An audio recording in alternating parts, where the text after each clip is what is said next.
विजय शर्मा साहब, मैं आपके पास आना चाहूंगी। बीजेपी के प्रवक्ता विजय शर्मा जी, आप ये तो मानेंगे ना कि पिछले चुनाव में पीडीए जो है वो मजबूत हुआ है, पीडीए का मनोबल बढ़ा है, और उसके बाद से ये जो बयानबाजी है बीजेपी की तरफ से या फिर उत्तर प्रदेश के मुख्यमंत्री की तरफ से, ये बयानबाजी बढ़ गई है, ऐसा क्यों हो रहा है? देखिए दिव्या जी, बयानबाजी नहीं पड़ी, वो तथ्य के और प्रमाण के आधार पर बात करते हैं। मुख्यमंत्री जी जब कुछ बोलेंगे सोच समझकर बोलते हैं और जनता के बीच में सच्चाई रखते हैं।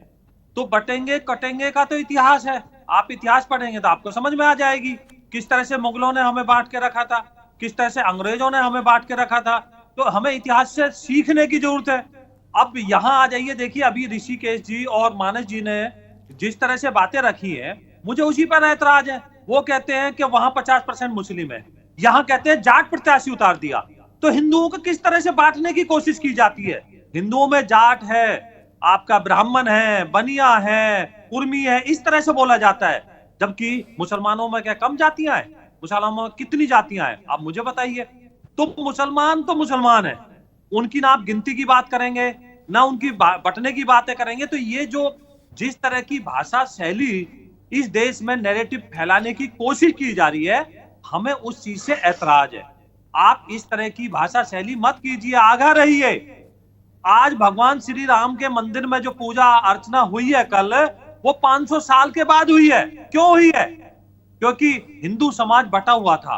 किस तरह से अंग्रेज धर्म के नाम पर आधार पर कैसे बांट के गए थे पाकिस्तान, हिंदुस्तान, और किस तरह से बांग्लादेश को भी बांटा था। तो हमें उस इतिहास से सीखने की जरूरत है। अब जिस तरह से योगी जी ने ये बयान दिया, बिल्कुल 100% सही दिया है। आप देखेंगे तो बिल्कुल सच होगा कि किस तरह से न्यायपालिका के ऊपर दबाव डाला गया था कि आप ये फैसला मत दीजिए, अभी चुनाव के ऊपर ये प्रभाव पड़ेगा। 2019 के कपिल सिब्बल इनके मंत्री भी थे और इतने बड़े वकील भी थे, किस तरह से खड़े हो गए थे सुप्रीम कोर्ट के अंदर, किस तरह से राम को काल्पनिक बताया था, किस तरह से सभी वहां संसद के अंदर जाते काली पट्टी बांध के, जब भगवान राम के मंदिर का शुरुआत होती है, तो किस तरह से ये, तो इनकी जो घिनौनी सोच है वो जनता के सामने है।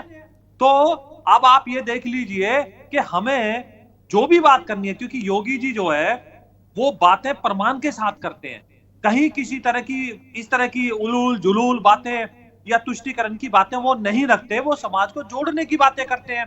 आपने देखा होगा जितनी योजनाएं उत्तर प्रदेश में चलती है, ना वो धर्म के आधार पर बांटती है, ना वो जाति के आधार पर बांटती है। किसी तरह का आपने भेदभाव देखा है क्या? नहीं। तो विजय शर्मा जी, बटेंगे तो कटेंगे, या फिर जो समाज को बांटने का काम करता है उसमें रावण या दुर्योधन का डीएनए है, या फिर खरदूषण पैदा होंगे जो समाज को बांटने का काम करेगा, उसको आप कहते हैं कि वो ध्रुवीकरण नहीं है, वो भाषा की मर्यादा नहीं है। अब आपने तो रामायण सुनी भी होगी, देखी भी होगी, पढ़ी भी होगी, मुझे ऐसी उम्मीद है। तो रामायण के अंदर क्या उनका वो था, रावण का क्या रोल था, सबको पता है। दुर्योधन का क्या रोल था, पूरे देश को पता है। तो उन्होंने क्या गलत कहा है, ये हमारे इतिहास में दर्ज है। किस तरह से उन्होंने कहा है, किस तरह से उनके साथ मन्नतें की गई, भाई आप इस तरह से जो है भस्मासुर मत बनिए, राज्य को बचाइए। उनके विभीषण जो भाई थे सगे, उन्होंने हाथ जोड़े थे रावण के कि आप बचा लीजिए लंका को, लेकिन उन्होंने एक नहीं मानी। तो इसी तरह से आपने देखा होगा किस तरह से 2017 से पहले उत्तर प्रदेश दंगा प्रदेश बन गया था। किस तरह से विकास एक क्षेत्र में होता था, बिजली एक क्षेत्र में आती थी, जो विकास की योजनाएं एक पर्टिकुलर एक धर्म को दी जाती थी, तुष्टीकरण की पराकाष्ठा थी वहां पे। तो किस तरह से दंगे होते थे। करने के बावजूद आप जो विधानसभा चुनाव है उसमें इतना पिछड़ क्यों गए? अयोध्या जैसी सीट हार क्यों गए? देखिए दिव्या जी, मैं आपको करेक्ट कर दूं, जो अयोध्या है वो लोकसभा सीट नहीं है, फैजाबाद। तो जो अयोध्या थी वहां हम जीते थे उस विधानसभा में, ये मैं आपको बता दूं। दूसरा मैं बता देता हूं कि ये काट की एक बार कितने वोटों से? देखिए वो वोट छोड़ देते हैं, जीता जो जीता वही सिकंदर, ठीक है ना। तो अब मैं दूसरी बात बताता हूँ आपको। मैं पहले भी कई बार आपके यहाँ चैनल पर डिबेट में कह चुका हूँ, वो काट की एक बार चढ़ गई इनकी। इन्होंने झूठा नैरेटिव फैलाने की कोशिश की थी कि संविधान को बदल देंगे, जबकि प्रधानमंत्री हमारे जो मोदी जी है उन्होंने सीना तान कर कहा था कि बाबा साहब भी अब नीचे आ जाएंगे तो कोई संविधान को हाथ नहीं लगा सकता।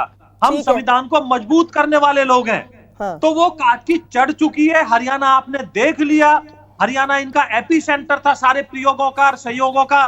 किस तरह से इन्होंने किसानों को बरगलाने की कोशिश की थी, जवानों को बरगलाने की कोशिश की थी। ठीक है, लौटूंगी किस तरह लौटूंगी जी। विजय